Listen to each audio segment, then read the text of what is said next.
Bonjour à tous et bienvenue dans Réunion de chantier, votre rendez-vous qui décrypte la réglementation environnementale 2020, déjà bien connue sous le nom de RE 2020. À l'ordre du jour de ce numéro, les bases de la RE. Alors pourquoi cette nouvelle réglementation? Quels sont ses objectifs? Quels sont les métiers concernés? À quelles échéances? On fait le point tout de suite. Depuis 1974 et le premier choc pétrolier, les réglementations thermiques se sont succédé pour concevoir des bâtiments plus performants d'un point de vue énergétique. Le bâtiment représente 44% des consommations énergétiques et près d'un quart des émissions de gaz à effet de serre. Aujourd'hui, la volonté est de passer d'une réglementation thermique à une réglementation environnementale pour le résidentiel et le tertiaire.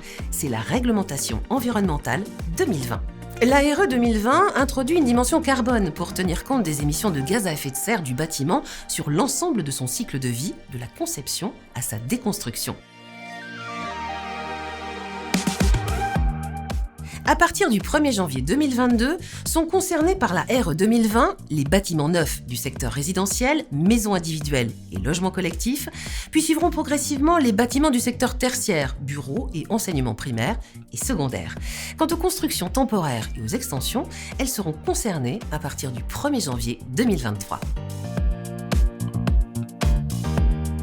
La RE 2020 vise à construire des bâtiments plus performants d'un point de vue énergétique, moins émissifs en carbone, pensés pour améliorer le confort des occupants en période de forte chaleur. Ces évolutions se traduisent par de nouveaux indicateurs dont le calcul se fait obligatoirement via une étude thermique et environnementale initiée en amont du permis de construire. Cette analyse est réalisée par un bureau d'études au moyen de logiciels évalués par les pouvoirs publics. Nous reviendrons plus en détail sur ces indicateurs dans les prochains numéros de Réunion de chantier.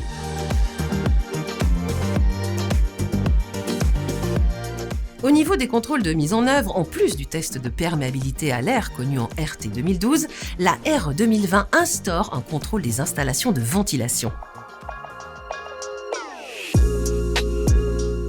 Vous l'avez compris, la RE 2020 va profondément modifier notre manière de concevoir et construire les bâtiments.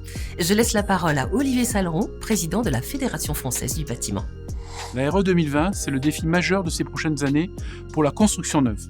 Elle repose sur une transformation progressive des techniques de construction, des filières industrielles et des solutions énergétiques. L'objectif est pour nous de concilier ambition écologique et maîtrise des coûts de construction, tout en assurant la montée en compétences des professionnels.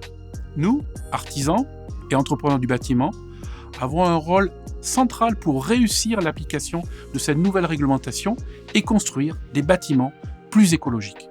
Nous serons au rendez-vous, car nous sommes les principaux acteurs de la lutte contre le dérèglement climatique.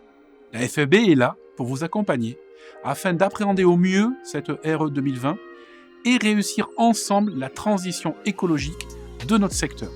Le monde change, le bâtiment aussi. Réunion de chantier continue de décrypter pour vous la RE 2020. Rendez-vous dans un prochain numéro pour faire le point sur la nouvelle réglementation. À très bientôt.